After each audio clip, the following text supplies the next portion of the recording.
ગોમતીપુરમાં સામે જોવા બાબતે તલવારો નીકળી. ગોમતીપુર છોટાલાલાની ચાલી પાસે બની સમગ્ર ઘટના. અફસર અંસારી, મેરાજ અંસારી અને ફૈઝલ અંસારીની પોલીસે કરી ધરપકડ. ફરિયાદીના પડોશમાં રહેતા આરોપીઓએ ફરિયાદીને ગંદી બીભત્સ ગાળો બોલી, મારી સામે કેમ જોવે છે તેવું કહીને તલવાર લઈને જાહેરમાં દહેશત ફેલાવેલ.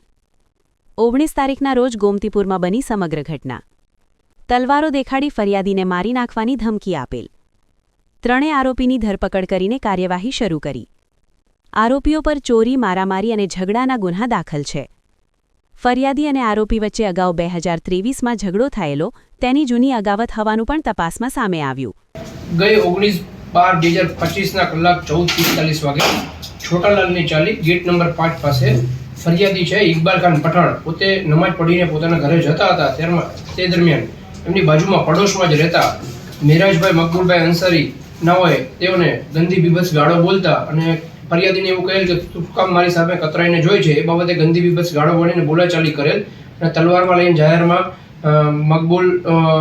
અફસર મકબૂલ અંસારી, ફૈઝલ સબબભાઈ અંસારી અને મેરાજ મકબૂલભાઈ અંસારી ત્રણેય આરોપીનાઓએ દહેશત ફેલાવેલ અને ધમકી આપેલી ફરિયાદીને મારી નાખવાની, જે બાબતે ગોમતીપુર પોલીસ સ્ટેશનમાં ગુનો દાખલ કરવામાં આવેલ અને ત્રણ આરોપીની ગણતરીના કલાકોમાં ધરપકડ કરવામાં આવેલ.